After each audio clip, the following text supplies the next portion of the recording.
Hi hello friends, ಎಲ್ಲರಿಗೂ ನಮಸ್ಕಾರ. ರೇಖಾ ಅಡುಗೆ ಚಾನಲ್ಗೆ ಸ್ವಾಗತ. ಬನ್ನಿ, ಇವತ್ತು ನಾನು ಮಾಡ್ತಾ ಇರೋಂಥ ರೆಸಿಪಿ ಸ್ಟ್ರೀಟ್ ಫುಡ್ ಸ್ಟೈಲಲ್ಲಿ ನಿಪ್ಪಟ್ಟು ಮಸಾಲ ಯಾವ ರೀತಿ ಮಾಡೋದನ್ನು ತೋರಿಸ್ಕೊಡ್ತೀನಿ. ಹೊರಗಡೆ ನಾವು ಏನು ಮಾಡ್ತಿರೋ ಅದೇ ರೀತಿ ಮನೆಯಲ್ಲೂ ಸ್ವಲ್ಪ ಡಿಫ್ರೆಂಟಾಗಿ ಮಾಡಿ ತಿಂದರೆ ಮನೆಯಲ್ಲಿ ಮಕ್ಕಳಿಗೆ ದೊಡ್ಡವರು ಎಲ್ಲರೂ ಇಷ್ಟಪಟ್ಟು ತಿನ್ಬೋದು. ಮತ್ತು ಇದು ಮಾಡೋದು ಸುಲಭನೇ, ಇದನ್ನೆಲ್ಲ ಟೈಮಲ್ಲೂ ಮಾಡ್ಕೊಬೋದು. ಇದಕ್ಕೆ ಬೇಕಾಗುವ ಇಂಗ್ರೀಡಿಯೆಂಟ್ಸು ನಾನು ನಾರ್ಮಲಾಗಿ ಮನೇಲಿ ಮಾಡಿರೋಂಥ ನಿಪ್ಪಟ್ಟೆ ಯೂಸ್ ಮಾಡ್ತಾಯಿದ್ದೀನಿ. ನೀವು ಅಂಗಡಿದು ಸಹ ಯೂಸ್ ಮಾಡ್ಕೊಬೋದು. ಒಂದು 5 ನಿಪ್ಪಟ್ಟು ರೆಸಿಪಿನೂ ನಾನು ಆಲ್ರೆಡಿ ಅಪ್ಲೋಡ್ ಮಾಡಿದ್ದೀನಿ. ಮತ್ತು ಒಂದು ದೊಡ್ಡ ಸೈಜ್ ಈರುಳ್ಳಿ ಕಟ್ ಮಾಡಿರೋದು, ಸ್ವಲ್ಪ ಕೊತ್ತಂಬರಿ, ಒಂದು ಟೊಮೊಟೊನ ಕಟ್ ಮಾಡಿ ಇಟ್ಕೊಂಡಿದ್ದೀನಿ. ಲಾಸ್ಟ್ ಟೈಮು ನಾನು ದಹಿ ಪೂರಿ ಮಾಡಿದ್ನಲ್ಲ, ಅದರಲ್ಲಿ ಒಂದು ಸ್ವಲ್ಪ ಮೊಸರು ಎತ್ತಿಟ್ಕೊಂಡಿದ್ದೀನಿ, ಅದು ಆಪ್ಷನಲ್ಲು. ರೆಡ್ ಚಟ್ನಿ ಬೇಕಾಗುತ್ತೆ, ಒಂದು ಟೇಬಲ್ ಸ್ಪೂನ್ ಆಗೋಷ್ಟು. ಮತ್ತು ಸೇವ್ ಮಿಕ್ಚರ್ ಒಂದು 1/4 ಕಪ್ ಆಗೋಷ್ಟು ತೊಗೊಂಡಿದ್ದೀನಿ.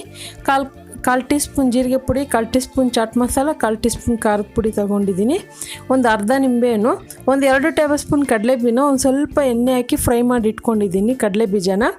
ಕ್ಯಾರೆಟ್ ತುರಿದಿರೋದು ಒಂದು 2 ಟೇಬಲ್ ಸ್ಪೂನು. ಇದು ಸ್ವೀಟ್ ಚಟ್ನಿ 1 ಟೇಬಲ್ ಸ್ಪೂನ್ ಬೇಕಾಗುತ್ತೆ. ಗ್ರೀನ್ ಚಟ್ನಿನೂ 1 ಟೇಬಲ್ ಸ್ಪೂನು. ಈ ರೆಸಿಪಿ ಎಲ್ಲ ಆಲ್ರೆಡಿ ಅಪ್ಲೋಡ್ ಮಾಡಿದ್ದೀನಿ. ರುಚಿಗೆ ತಕ್ಕಷ್ಟು ಉಪ್ಪು. ಹೀಗೆ ಯಾವ ರೀತಿ ಮಾಡೋದಂತ ನೋಡೋಣ.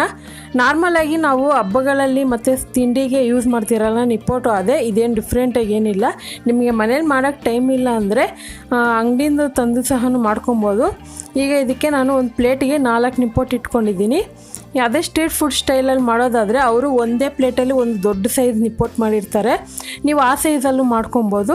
ಈಗ ಇದ್ರ ಮೇಲೆ ನಾನು ಸ್ವೀಟ್ ಚಟ್ನಿ, ಗ್ರೀನ್ ಚಟ್ನಿ ಮತ್ತು ರೆಡ್ ಚಟ್ನಿ ಇದೆಲ್ಲ ಹಾಕ್ಕೊತಾ ಇದ್ದೀನಿ. ಸ್ವಲ್ಪ ಸ್ಪೈಸಿಯಾಗಿ ಮಾಡೋದ್ರಿಂದ ಟೇಸ್ಟ್ ತುಂಬಾ ಚೆನ್ನಾಗಿ ಡಿಫ್ರೆಂಟಾಗಿರುತ್ತೆ.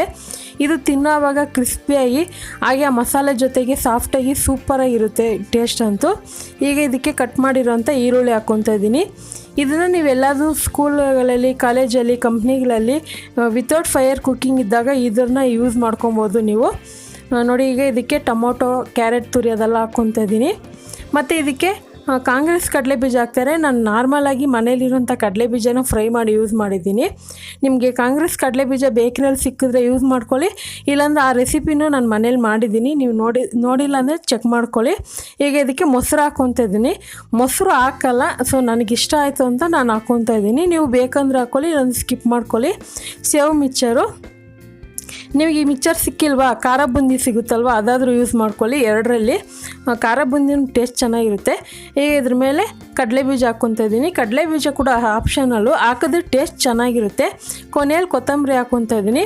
ಇದಕ್ಕೆ ಸ್ಪೈಸಸ್ ಆಲ್ರೆಡಿ ಚಟ್ನಿಗಳಲ್ಲೇ ಇರುತ್ತೆ, ಆದ್ರೂ ಮೇಲೆ ಒಂದು ಸ್ವಲ್ಪ ಲೈಟಾಗಿ ಚಾಟ್ ಮಸಾಲ, ಜೀರಿಗೆ ಪುಡಿ ಮತ್ತು ಇದು ಖಾರದ ಪುಡಿ ಹಾಕ್ಕೊತಾ ಇದ್ದೀನಿ.